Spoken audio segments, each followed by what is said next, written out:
Today, look who's wealthy now.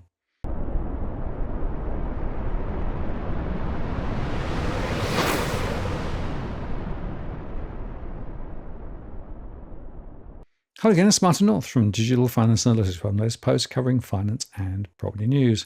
One of the factors I see in my household surveys is wealth transfer from one generation to another, stoked by the paper wealth created by the massive upswing in home prices.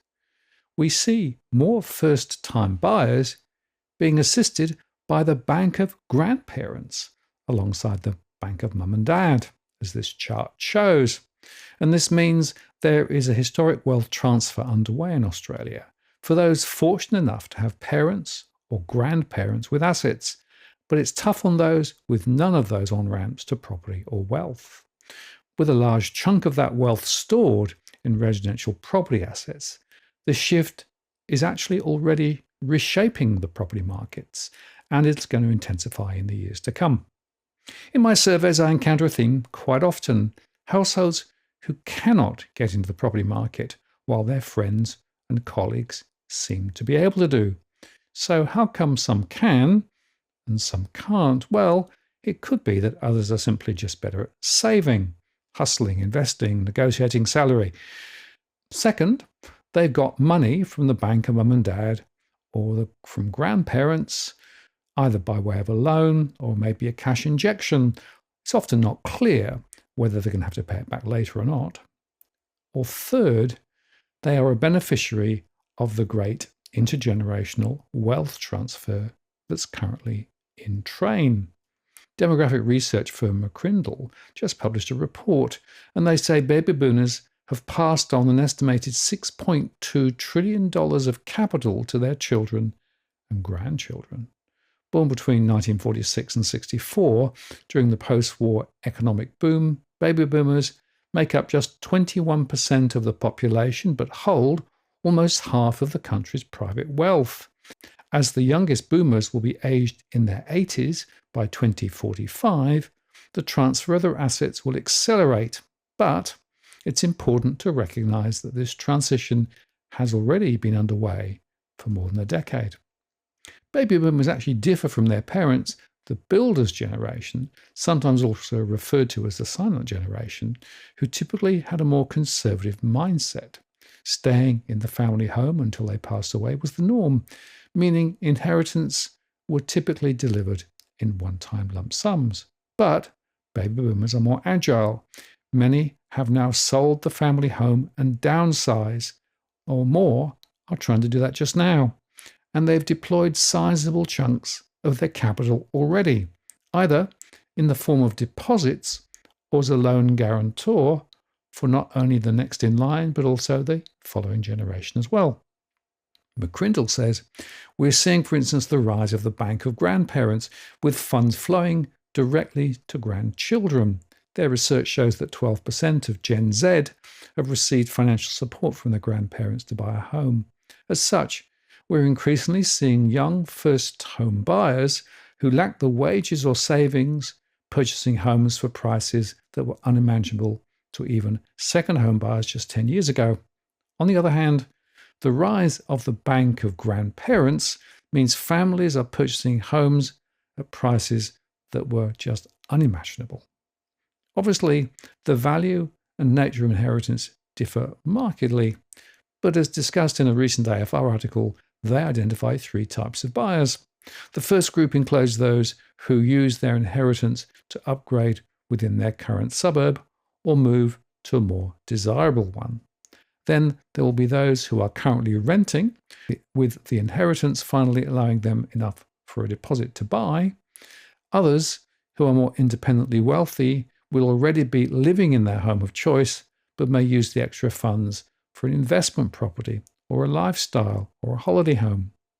Property competition, therefore, will intensify, especially in certain suburbs, perhaps in the inner and middle ring areas, where a significant proportion of this capital is already concentrated. This is one of the reasons why I think property investment activity is so strong at the moment. Children and grandchildren who grew up in these prime suburbs, therefore, are likely to remain there, directing split inheritance towards securing local properties, further driving demand and prices higher. In addition, for those who don't have access to large sums of inheritance in the present or potentially ever, property ownership in those desirable areas become even more difficult, which is why we are seeing more people purchasing out on the suburban ring, perhaps buying property lemons, and often isolated from normal society as a result. And that includes, by the way, some of those on high incomes. The reality is, in today's economy, building enough wealth for a decent deposit through wages is often a long and arduous process, a task made potentially more difficult by those able to leverage a large inheritance. And remember that incomes in real terms have gone backwards for a generation. For those expecting an inheritance, making the most of this capital is crucial. Large lump sum cash payments are typically a once or twice in a lifetime event, but do help to define the rest of your life and that of your children. According to analysis by Core Data, of the $4.9 trillion due to change hands in the next decade, 47% or $2.3 trillion will flow through to the children of those passing away, turning those privileged boomers into the world's most generous lenders, to a select few, of course. Another $1.7 trillion will flow to charities, and the final $932 billion will flow directly to the grandkids. So for decades, millennials have been talking about the privileged baby boomer generation, sitting apparently smug upon multi-million-dollar investment property portfolios decades after graduating from university on zero student debt, ranting about avocado toast. They were an easy and often justified target for millennial rage. But economists and demographers say that's all changing. While intergenerational inequality has dominated discussion for the last few years, the reality is inequality within generations is also growing, and the mass transfer of wealth will only accelerate it. So the upshot, your next landlord might not be a boomer, they could be your best mate. According to the Inequality in Australia 2024 report from the Australian Council of Social Services and the University of New South Wales, while younger age groups have less wealth on average, it's more unequally divided than among other age groups.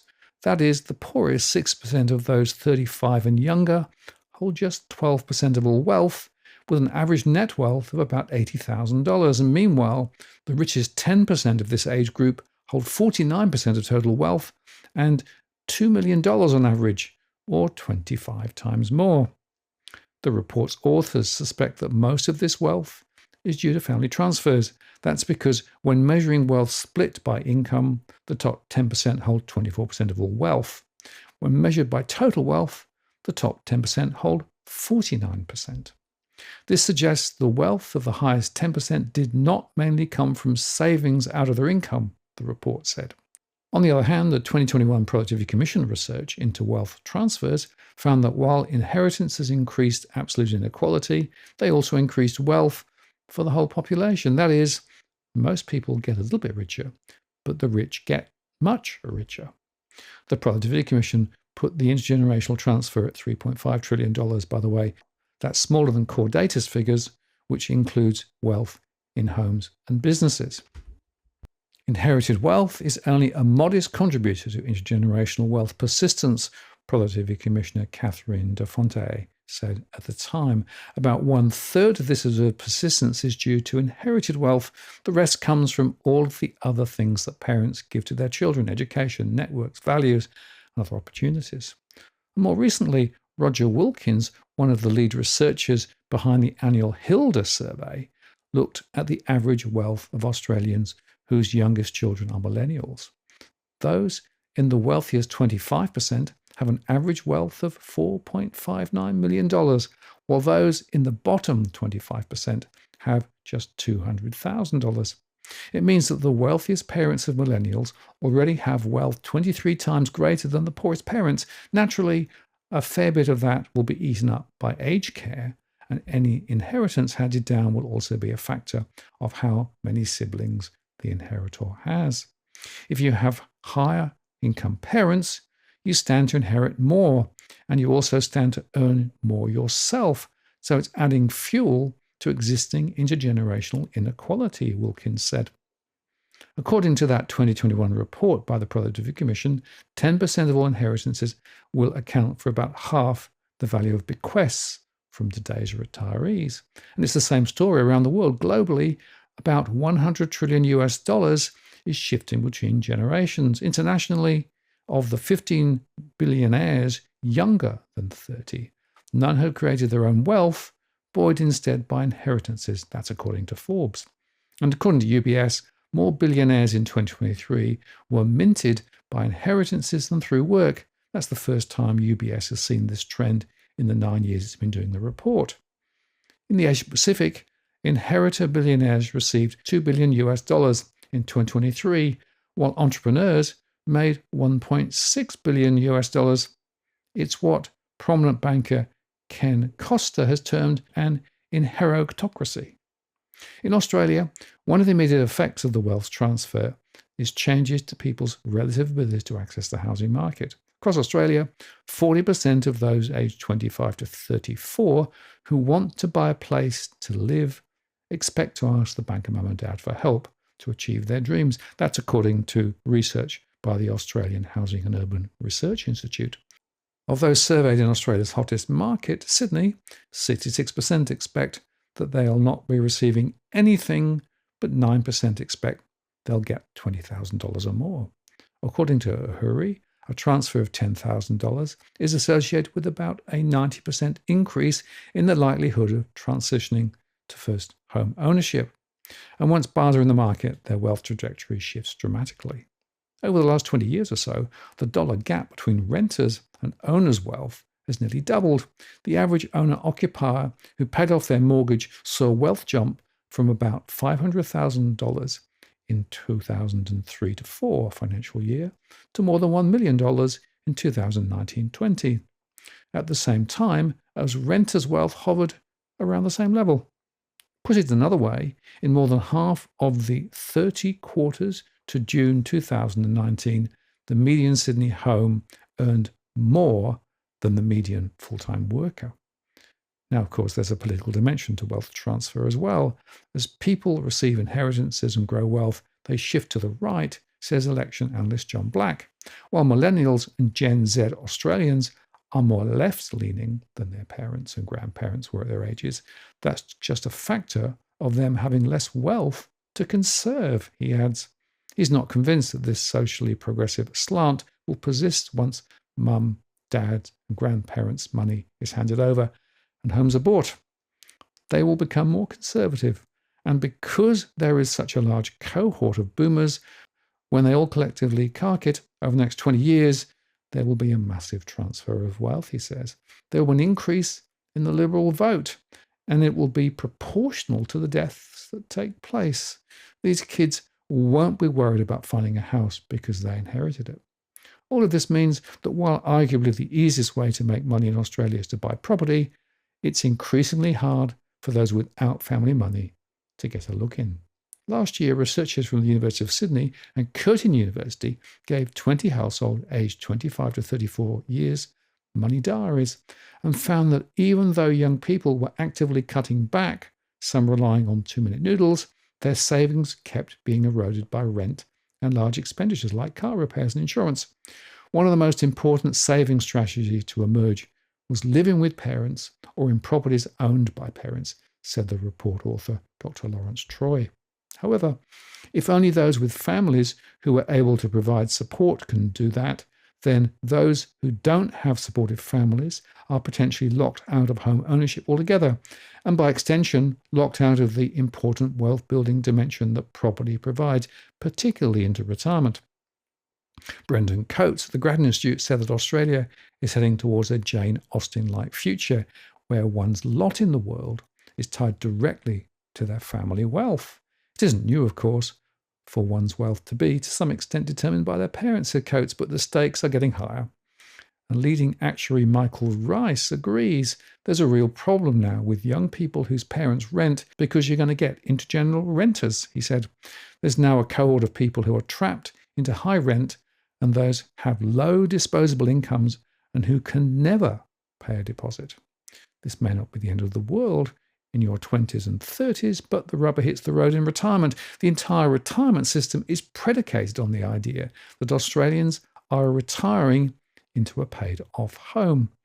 According to the University of New South Wales Centre of Excellence in Population Ageing Research, as at 2019, fewer retirees lived in poverty, but if they were renting, that climbed to nearly half. And in the meantime, a recent study by the Australian National University found social cohesion was at a record low, with economic issues and housing affordability key drivers. Since 2013, the percentage of 25 to 34-year-olds who think that Australia is a land of economic opportunity, where hard work brings a better life, has fallen from 80% to 51%, and the same trend was observed across all age groups. Belief in the fair go appears to be declining. We estimate that overall agreement that Australia is a land of economic opportunity has declined by 16 percentage points since 2013, the researchers found. Liberal Senator Andrew Bragg says part of the solution is to allow first home buyers to be able to parlay their super balance into a deposit. That idea is strongly opposed by super funds and Labor, who argue that all this will do is further pump up property prices and drain super balances. There are perhaps other solutions too. More houses is an obvious place to start, but attempts so far have been stymied by expensive costs, entrenched resistance by councils, and slow development approvals. Inheritance taxes are a dirty word in Australia, says Grattan's Brendan Coates, which means that the best way of reducing inequality is by taxing assets like housing and super more while people are alive. Shifting taxation away from workers and scaling back some of the very generous tax concessions on assets is a key priority for tax reform in Australia, he argues. And Dr. Lawrence Troy of the University of Sydney agreed that the way asset accumulation is privileged in Australia needs to be rethought, as is the dysfunctional way housing is delivered. We need to think about the role of, for example, not-for-profit actors in the space. You can look at cities like Paris, where there's been a bipartisan commitment to 30% public or public-supported housing by 2035. This is a very expensive global city, so there's no reason why Sydney or Melbourne couldn't aspire to the same kind of thing. But standing back, the point I want to highlight is the inequality that is being created by bad policy that has been rolled out over the last generation or two. And yet, of course, I don't see any interest from politicians to tackle these big picture issues. No, they're going to actually try and build more properties, although as we've discussed, that's unlikely to be successful, or raid superannuation. At the moment, there's a massive gap between political aspiration and reality. And that is one of the reasons why I think those with wealth will get wealthier, while those without the step up from family wealth will get poorer. Now, if you're buying your home in Sydney's contentious market, you don't need to stand alone. This is the time you need to have Edwin Almeida from Ribbon Property Consultants standing alongside you. Buying a property is both challenging and adversarial. The vendor has a professional on their side. Emotions run high, price discovery and price transparency are hard to find, and then there's the wasted time and financial investments that you make. Edwin understands your needs, so why not engage a licensed professional to stand alongside you? With RPC, you know you have experience, knowledge, and master negotiators looking after your best interests. So shoot Ribbon an email at info@ribbonproperty.com.au, and if you use the promo code DFAWTW/Martin, you can get a 10% discount offer. I'm Martin North from Digital Finance Analytics. Many thanks for watching, and I'll see you again next time.